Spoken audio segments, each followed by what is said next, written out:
Hola, hola, hola, ¿cómo estás? Buenas tardes, Dios te bendiga. Por aquí nuevamente eh, con, con ese proyecto, con ese deseo que habíamos iniciado ya hace unos días pasados de leer la Biblia juntos. Primeramente, pues pedirte disculpas porque se me complicó mucho estos días pasados y no pude continuar con la secuencia o con la intención de leer la Biblia juntos todos los días, ¿sí? Entonces, a modo podamos, de que pueda yo cumplirte contigo, porque mi deseo es que puedas leer la Biblia, que puedas aprender mucho más de esta y todo. Entonces, a modo de eso, vamos a hacerlo una vez por semana, ¿sí? Para que no quedemos mal, ¿sí? Entonces, discúlpame de verdad, discúlpame por no haber continuado con la secuencia en los días anteriores, pero se me complicó mucho. Pero bueno, aquí estamos, vamos a seguir con este estudio de la palabra, con Santiago. Hoy vamos a leer del 13 al 18. Entonces, busca tus apuntes, ten tu Biblia en mano, ten tu cuaderno allí y todas esas duditas que se te generen de este estudio, de esta lectura, déjamelos aquí en los comentarios, que pues allí vamos a estar hablando sobre esto, ¿sí? Entonces, gracias por apartar este tiempo y vamos a iniciar. Bueno, dice el versículo 13. Bueno, si es la primera vez que me estás viendo, soy Sandy y te saludo desde Colombia, ¿sí? Estamos leyendo la Biblia juntos, el libro de Santiago, y en esta oportunidad ya vamos por el capítulo 1, versículos 13, y vamos a llegar hasta el 18, ¿sí? Vamos a iniciar sin tanto preámbulo, ¿sí? Bueno, dice así la palabra, el versículo 13: cuando alguno es tentado, no diga que es tentado de parte de Dios, porque Dios no puede ser tentado por el mal, ni él tienta a nadie. Cuando alguno es tentado, no diga, no afirme, no esté hablando, no le diga a las personas, no, Dios me ha tentado. ¿Sí? Es lo que está diciendo. No diga, no afirme, no esté hablando de que Dios lo está tentando, porque Dios lo está diciendo, no puede ser tentado por el mal. En el capítulo anterior que estábamos estudiando, yo te había mencionado una diferencia entre prueba, los procesos que nosotros como seres humanos tenemos que pasar, que Dios nos pasa, ¿verdad? Los procesos de Dios y la tentación que en este caso está hablando. Sí, bueno, mira, en el versículo 12 de este mismo pasaje, que se está refiriendo específicamente a procesos, a pruebas que vienen de parte de Dios, porque dice que cuando pasemos por esas pruebas, Dios nos va a regalar, Dios nos va a dar una corona de vida. ¿Sí? Cuando se está refiriendo a eso, esos procesos sí vienen de parte de Dios. Pero acá lo que está hablando el versículo 13 es propiamente una tentación. Entonces, los procesos de Dios, la intención que tienen es que salgamos mejores, o sea, que se quiten todas esas impurezas, todo eso que está mal de nosotros allí a causa del pecado, y que seamos mejores personas. Lo que busca la tentación es hacernos caer, ¿sí? Esa es la diferencia entre prueba, proceso, como le quieras llamar, de parte de Dios y la tentación, porque aquí nos está diciendo, no diga que es tentado de parte de Dios, porque Dios no puede ser tentado por el mal. Sí, entonces la tentación lo que busca es hacerte mal. Y por eso una tentación no puede venir de parte de Dios, porque no, Dios no causa mal al ser humano, ¿sí? Dios lo que causa es bien, porque su palabra dice, yo tengo planes de bien y no de mal para ti. Entonces no podemos esperar nada malo de parte de Dios. Entonces, una tentación es diferente a un proceso, ¿sí? Y vamos a ver por qué es diferente. Continuamos con el versículo 14, sino que cada uno es tentado cuando de su propia concupiscencia es atraído y seducido. Entonces aquí está diciendo de dónde viene la tentación, esa tentación que te conduce al mal. Está diciendo de tu propia concupiscencia. ¿Y qué es eso de concupiscencia? Concupiscencia son nuestros deseos, los deseos que tiene el ser humano de que por naturaleza tiene. ¿Sí? Nosotros tenemos una naturaleza adámica caída que se le llama naturaleza de pecado, que se le llama carne. Tú vas a poder encontrar en la Biblia esos términos: pecado, carne, naturaleza pecaminosa, y en fin, esa naturaleza adámica que heredamos de Adán por causa del pecado. En esa hay deseos hacia lo malo, que la Biblia le llama obra de la carne. ¿Sí? Entonces, nosotros tenemos esas obras allí dentro de nuestra naturaleza. ¿Sí? Entonces, debido a esas obras, debido a esos deseos de nuestra naturaleza, es que le viene la tentación que nos va a incitar a hacer lo malo. ¿Sí? Porque dice, sino que cada uno es tentado, nos está diciendo de dónde viene la tentación. No viene de parte de Dios, viene de cada uno de nosotros. Cada uno es tentado de su propia concupiscencia, ¿sí? Que es atraído y seducido. Entonces dice el versículo 15 que cómo se origina una tentación. Entonces la concupiscencia, que ya te lo expliqué que es la concupiscencia, después de haber concebido, da a luz el pecado, y el pecado siendo consumado, da luz a la muerte. Entonces, quiero que por favor pienses en una pareja, un hombre y una mujer, esposos, ¿cierto? Esposos que tienen relaciones íntimas, ¿cierto? Lo que se va a esperar de esa unión íntima es que la persona, bueno, si no tienen protección, quede embarazada, ¿cierto? Que la mujer quede embarazada, ¿cierto? Entonces, ese proceso de concebir, ¿verdad? De que una acción, que hubo un encuentro íntimo, va a dar como resultado un bebé, ¿cierto? Entonces, en este caso, nosotros tenemos esa naturaleza carnal, esos deseos, esas obras de la carne allí incrustado en nuestra naturaleza, está allí, quietecita. Pero para que esas obras de la carne se manifieste, para que esas obras de la carne se materialicen, tiene que haber algo.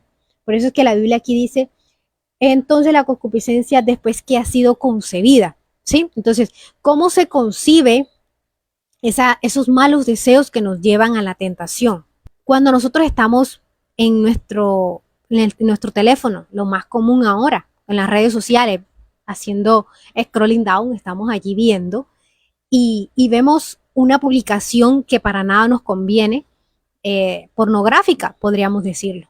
Entonces nosotros nos detenemos y quedamos viendo la publicación y allí, en ese preciso momento, les damos esa puerta abierta para que esa concupiscencia, ese deseo, esa tentación sea manifestada, ¿sí? Por medio de esa acción, por medio de esa puerta. Porque como ya te expliqué, allí ese deseo está en nosotros, pero está apagado. Pero nosotros lo encendemos cuando tenemos una acción, cuando hacemos algo, cuando dejamos una puerta abierta, cuando vemos lo que no tenemos que ver, cuando escuchamos lo que no tenemos que escuchar.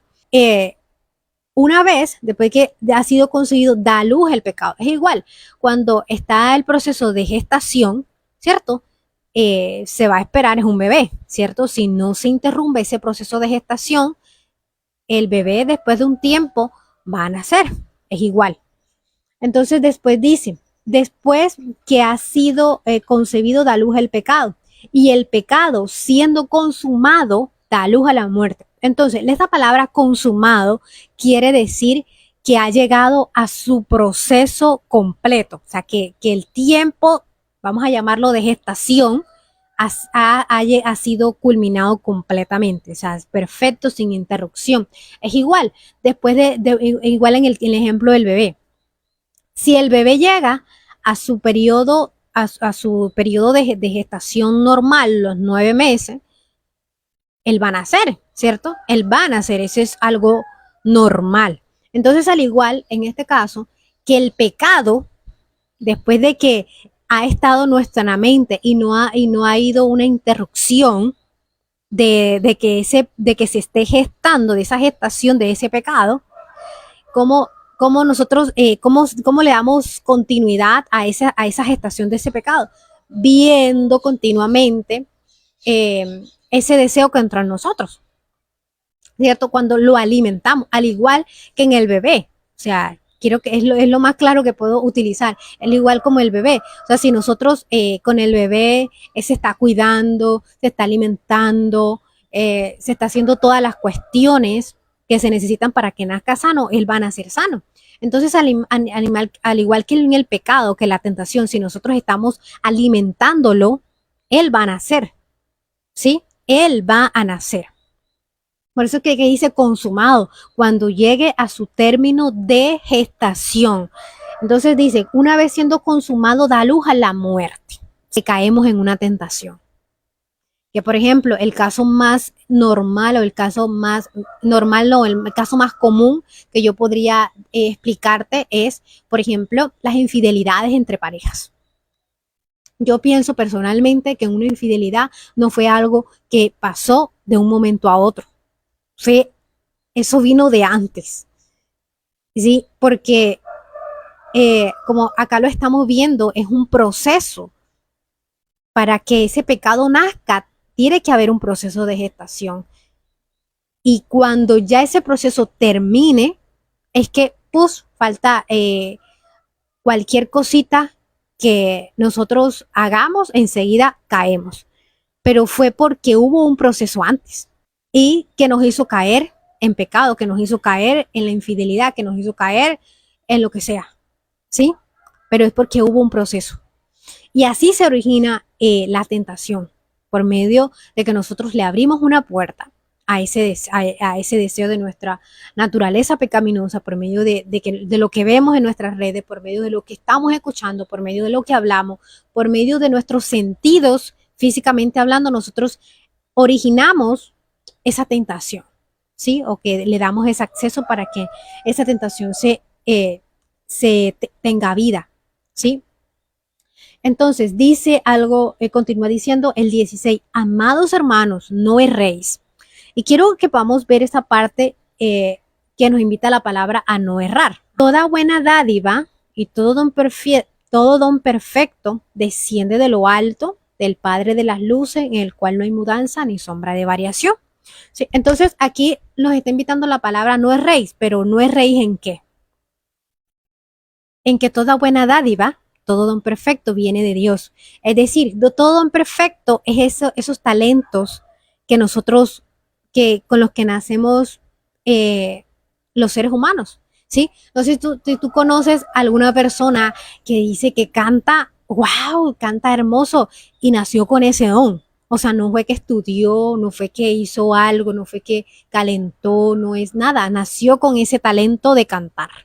Asimismo, por ejemplo, pintar, nació con ese talento empírico, ¿sí? Porque aquí es todo don perfecto, todo ese talento empírico perfecto que no es como de pronto es aprendido, es experimentado desde muy pequeño, o sea, nace con ese don. Entonces dice, no erréis, nos está invitando, no erréis, no creas de que fue que la persona nació con ese talento. Dice, no es rey, ¿por qué? Porque ese talento, ese don perfecto de cantar, ese don perfecto de bailar, ese don perfecto de escribir, ese don perfecto de pintar, de lo que sea, tiene un origen y no es del ser humano, es de Dios, porque aquí está diciendo desciende, o sea, baja. Dios está arriba, entonces baja la tierra, baja el ser humano de Dios, ¿verdad? De parte de Dios, dice, del Padre de las luces en el cual no hay mudanza ni sombra de variación. Entonces aquí nos está dando una cualidad de Dios. Me está diciendo, Dios no es un Dios que, que varía en su proceder o no sé, pensamientos, conductas, o sea, no varía. Dios no es como que hoy voy a pensar esto y mañana voy a pensar esto otro. Entonces, Dios no es como el ser humano que no es constante, es igual, siempre permanece. La Biblia dice que su palabra es la misma ayer, hoy y mañana. ¿Sí? Entonces, Dios no es un Dios que cambia. Dios es un Dios que permanece, o sea, es así, siempre, no es que emocional como nosotros los seres humanos, no. Dios en su carácter eh, no hay mudanza ni sombra de variación, como lo dice acá su palabra. Entonces, el versículo 18 dice, Él de su voluntad, quiero que prestes atención a esta palabra porque es demasiado hermosa. Lo que nos está diciendo, Él, o sea, Dios, de su voluntad, nos hizo nacer por la palabra de verdad para que seamos primicia de su criatura. Entonces nos está diciendo, Dios quiso, Dios le plació, Dios tenía el deseo, Dios tuvo el deseo de que tú, de que yo podamos hoy disfrutar de la salvación de Cristo.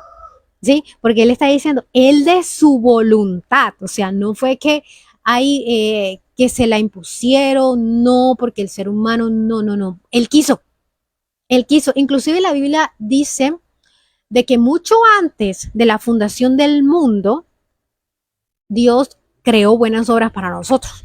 Eso lo dice Efesios 2:10. Mucho antes de que tú nacieras, Dios creó cosas buenas para ti. Dios le plació salvarte. Dios le plació tener ese plan de redención para tu vida. O sea, mucho antes de que tú nacieras, imagínate eso. Entonces, eso nos da a nosotros la libertad y el descanso para no pensar que Dios, por lo que yo hago, es que me va a dar su salvación o que es por meritocracia. No, es porque Él tiene un plan de salvación, es porque Él pensó en un plan de salvación mucho antes de yo nacer. Entonces podemos descansar en su amor, de que no está condicionado a lo que yo haga o lo que yo deje de hacer, sino que está condicionado en algo mucho más grande que yo no puedo controlar. ¿Y en qué? En lo que Cristo hizo en la cruz.